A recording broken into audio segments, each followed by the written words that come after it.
One choice, 5 seconds. Your soul already knows the answer, even if your mind resists. Right here, right now, 5 human eyes hold your gaze. Cold blue, wild green, golden brown, silent gray, and a swirling mix of colors that don't fit any rule. They're real, bright, close. So lifelike you can almost feel the soft skin and the pulse under every eyelid. But this isn't a science quiz or a party trick. Jung, the legendary psychologist, believed every symbol in life pulls us for a reason, especially the ones we choose without thinking. These 5 eyes aren't just colors. They are doors, each one hiding a piece of you, a pattern, a memory, a wound you carry, but might never name. And here's the first cliffhanger. Make your choice now, because by the end, one detail about you will surface that you didn't expect. Don't try to outguess yourself. Stop for a heartbeat. Let your hand or your gut or a flash of "that's the one" decide. Remember your choice, but keep it secret. You'll need it soon. Let's break from old habits. There's no right color or winning answer. This isn't about diagnosis, perfection, or fate. Every color, every eye carries strengths and shadows. All that matters is what draws you, what actually happens inside, not what seems clever on the outside. And that's harder than it sounds because in life, we hide our real colors even from ourselves. Second cliffhanger. Don't rush to conclusions. In 60 seconds, you'll notice something your eyes saw but your mind dismissed. So why do symbols, colors, and eyes matter at all? Growing up, you learned words and logic in school. But long before that, your mind spoke images. Dreams are not made of lines of text. They're stories, faces, and symbols only you really understand. That's why the eye you just picked means so much. It's not about what's on the outside. It's about what's waiting on the inside. Eyes record your world, but they also reveal the lens you use to look at people, problems, and your own past. And sometimes, in choosing just 1 out of 5, quick, involuntary, honest, you get closer to the root of your anxieties or your secret hopes than years of talking ever would. Now hold on, because soon you'll see your own pattern in others and recognize a reason why you keep making choices you can't explain. And before we go any further, a quick moment. If this is hitting different, tap like and subscribe. What comes next could change how you see yourself forever. Now back to your choice. Let's decode the first 2 eyes, blue and green. If you picked icy blue, the color of glaciers, cool water, distant stars, you carry the essence of the seeker. Yearning, curiosity, that feeling of there must be something more. Blue eyes represent longing for meaning, a hunger you can't always name. You are haunted by big questions.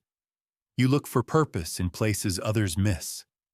You read between the lines, hear the silence between words, and sense hidden messages in a look or tone.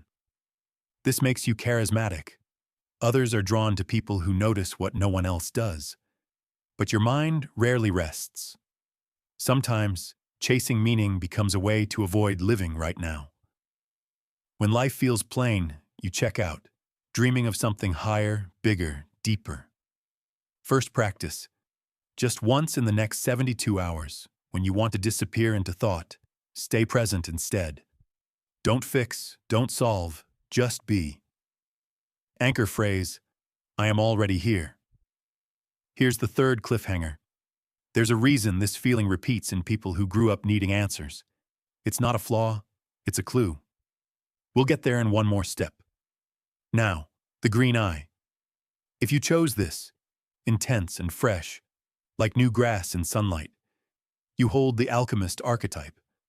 You're hungry for growth, eager for change, often restless. Green is the color of transformation, the willingness to break molds and try again. even if it means you break a bit inside too. You see opportunities everywhere. You bounce back, turning pain into power and loss into lessons so fast others don't even notice you were hurt. Strength? Yes. But it's lonely at the edge. Secretly, envy whispers. Why are things harder for you? Why does joy seem easier for everyone else? Sometimes you cover that with extra sparkle or confidence. But on quiet nights, you wonder if it's all just too much. Your second practice. Ask someone you quietly envy how they really feel about their easy life. Not to compare, but to connect. Anchor phrase, my fire is enough. Here's the fourth cliffhanger. In less than 2 minutes, there's a practice that will test everything you believe about yourself. Are you ready to see if your story holds up? Now we turn to the third eye, and the energy shifts again. If blue means longing and green means hunger, then warm, amber brown means belonging. The brown eye glows with earthy confidence, the color of autumn light, rich soil, and a fire banked low for the night. If you chose this eye, you chose stability. You chose roots.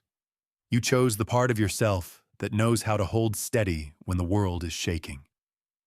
This is the guardian archetype, the one who protects, who provides, who builds things that last. You aren't interested in chasing fantasies or burning everything down to start over. You care about what works, what endures, what you can trust to still be there tomorrow. You value loyalty, tradition, and the quiet dignity of showing up every single day, even when no one is watching or keeping score. There's a reason people feel safe around you. Your strength is in your steadiness, your power in your presence.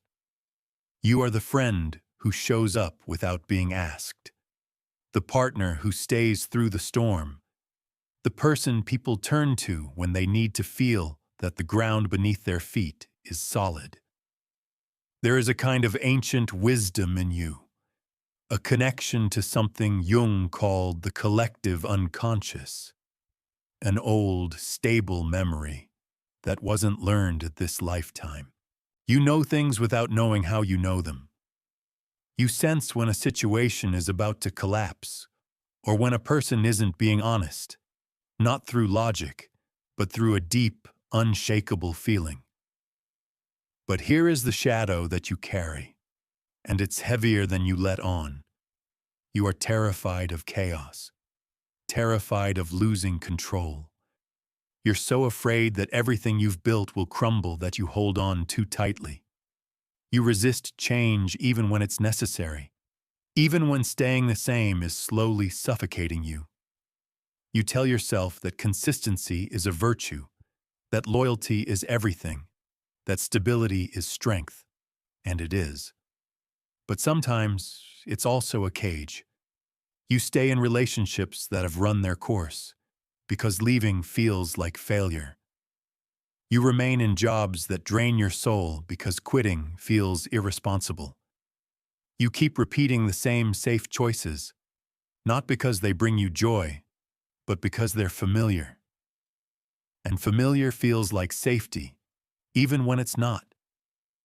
The truth you avoid is that sometimes the most loving thing you can do is to let go, to stop holding it all together, to allow something to fall apart so that something new has space to grow. Your 72-hour practice is this. Identify one area of your life where you are holding on out of fear rather than love. It might be a habit, a belief, a role you've been playing for so long you forgot it was a choice. Then just ask yourself, what would happen if I let this go? You don't have to act. Just feel the possibility of release. Your anchor phrase is, I am safe even in uncertainty. The ground won't disappear just because you stop gripping it. You are allowed to bend. You are allowed to change. You are allowed to be something other than the rock for everyone else. Now we move into colder territory. The gray eye watches with the stillness of winter fog. the color of steel and stone. If you chose this eye, you chose distance, not cruelty, but a necessary separation between yourself and the messy chaos of the world. A protective layer of observation that keeps you from drowning in feelings you don't know how to handle. This is the sage archetype. The analyst, the observer, the one who stands just outside the circle and watches the patterns unfold. You aren't detached because you don't care. You're detached because you care too much, and you learned long ago that the safest place to be is in your mind, where everything can be studied and understood without forcing you to feel it. Your gift is clarity. You cut through the noise and see what's really happening. This makes you a brilliant problem solver and a trusted advisor for people who need the unvarnished truth. You don't get swept up in drama. You stay calm, focused, and rational when everyone else is losing their grip. But here is what you won't admit, not even to yourself. You use analysis as armor. You stay in your head because being in your body, in your feelings, in the raw vulnerability of human connection is terrifying. So you observe, you theorize, you explain. You turn everything into an intellectual puzzle to avoid feeling its full weight. And people often mistake this for coldness. They reach for you, and you offer a logical solution instead of a hand to hold. You're there, but you're not really there. And deep down, you know it. Your 72-hour practice is to spend 10 minutes feeling an emotion without analyzing it. Pick one that's been hovering at the edges, annoyance, sadness, boredom, and just sit with it. Don't name it, don't figure out where it came from, and definitely don't try to fix it. Simply feel it in your body. Notice where it sits. Notice how it shifts. Let it be messy and irrational. This isn't about solving anything. It's about remembering that you are more than just a mind. You are also a body and a heart, and those parts need your attention too. Your anchor phrase is, "I am safe in my body." You don't have to stay in your head to survive. You won't fall apart if you let yourself feel. The world won't collapse if you stop observing for a moment and start participating. You are allowed to be vulnerable. You are allowed to not have all the answers. You are allowed to be human. And now we arrive at the rarest eye of all, and with it, the deepest paradox. The multicolored eye refuses to be pinned down. Blue swirls through amber, green bleeds into gray. Gold flecks scatter across the iris like stars in an unfinished sky. If you chose this eye, you chose contradiction. You chose the part of yourself that has never fit neatly into any box, any label, or any single story. This is the shapeshifter archetype, the one who lives between worlds, who carries multiple identities at once, who can see from more than one perspective at the same time. You are not just one thing. You have never been just one thing. And for most of your life, that has likely felt like a curse. People don't know how to read you. They can't figure you out. You confuse them, and because confusion makes people uncomfortable, they either try to pin you down or they pull away. You are the bridge between opposites, the translator between worlds, the one who can hold two contradictory truths at once without needing to choose. Your gift is your flexibility. You adapt. You shift. You meet people where they are because you understand what it's like to be many things at once. You see nuance where others see only black and white. You don't judge contradictions in other people because you live with them in yourself every single day. This makes you a natural mediator, a skilled communicator, a chameleon who can move between different social circles and emotional landscapes with ease. But here's the shadow that haunts you. you don't know who you really are. Beneath all the adaptability, beneath all the shifting and translating, there is a quiet terror that maybe there is no core self.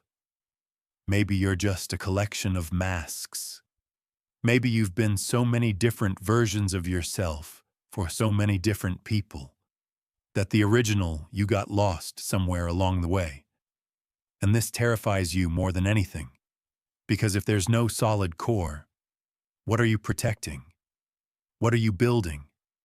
Which part of you is actually real? You envy people who seem so certain, so solid, so singular. But the truth is, they are just better at hiding their own contradictions. Nobody is just one thing. The difference is that you are honest about your multiplicity, and that honesty makes you feel fractured when it's actually what makes you whole. Your 72-hour practice. Write down all the different versions of yourself you've been throughout your life. Not jobs or roles, but identities. The person you were as a child. The person you became to survive adolescence. The person you are at work. The person you are with your family. The person you are when you're completely alone. Then, instead of trying to pick one as the real you, see if you can hold them all at once. Recognize that each of them is true, each is valid, and none of them cancel the others out. You are not fractured. You are multidimensional. And that is not a flaw. It's a superpower. Your anchor phrase is, I contain multitudes, and that is my truth. You don't need to be one thing to be real. The contradictions inside you are not signs of confusion. They are signs of depth, richness, and complexity. And this brings us to the most important part of this journey, the part Jung called the shadow. Every archetype we've explored has a light side and a dark side. The dark side isn't evil. It's simply the part of yourself you've decided is unacceptable. So you pushed it down into the basement of your mind. But the shadow doesn't disappear. It finds other ways to get your attention, usually by making you judge other people. Every single thing that triggers you or enrages you in someone else is a disowned part of yourself. If you can't stand their arrogance, it's because you've denied your own ambition. If their vulnerability makes you cringe, it's because you've buried your own neediness. The shadow isn't a monster to be slain. It's a lost part of you waiting to be welcomed home. This is the work. Not to defeat the shadow, but to turn and face it. To integrate it. The goal isn't to become a perfect, flawless being of pure light. The goal is to become whole, and wholeness means accepting all of it. The longing of the seeker, the hunger of the alchemist, the rigidity of the guardian, the distance of the sage, and the confusion of the shapeshifter. They are all you. And the moment you stop fighting them is the moment they stop controlling you. This is the detail that was waiting for you at the end, the one you didn't expect to hear. The part of you that you've been fighting the hardest is the part that holds the key to your freedom. It's not a monster to be slain. It is a frightened part of you that needs to be heard. So let's do that now with a short 60-second practice of active imagination. You can do this sitting right where you are. Find a comfortable position and gently close your eyes. Take one slow breath. Now, in your mind's eye, picture a round table in a quiet, safe room. Around this table, there are 5 chairs. One by one, invite each of the archetypes we've met to take a seat. See the blue-eyed seeker, filled with restless yearning. See the green-eyed alchemist, burning with transformative fire. See the brown-eyed guardian, grounded and steady. See the gray-eyed sage, cool and observant. And see the multicolored shapeshifter, fluid and adaptable. They are all you. None of them are wrong. None of them are better than the others. Now, turn your attention to the one you chose at the very beginning, the one that called to you. Acknowledge that this part of you has been driving for a long time, and thank it for everything it has done to protect you. Then, turn to the one that feels the most difficult, the one you judge the most harshly. Look at that part of yourself and, without needing to fix it, just say silently in your mind, "I see you. I'm willing to listen." That's it. You don't need to do anything else. Just create the space for all of them to exist together. Let them sit at the table. Let them all belong. Slowly, when you're ready, open your eyes. Stay for one more moment. This final phrase will become the anchor you return to tomorrow morning. The work of becoming whole is not a one-time event. It's a practice. And the most powerful step you can take is the smallest one. So here is your final task for today or tomorrow. Choose one small, honest action. It could be admitting to a friend that you're tired instead of pretending you're fine. It could be trying something new without needing to be good at it. It could be letting yourself rest for 10 minutes without guilt. One tiny step that honors a part of you that you usually ignore. Your anchor phrase for this journey is, "All of me is welcome here." Repeat it to yourself when you feel the pull to hide or perform. All of you, not just the parts you're proud of. If this journey resonated, and you're curious about what other symbols are waiting to be explored, the next episode will dive into a neighboring archetype. If you feel called to, leave a comment below with the I you chose and one word that describes how this felt. No pressure, no expectation, just an invitation to share a small piece of your story. Thank you for your trust and for your courage.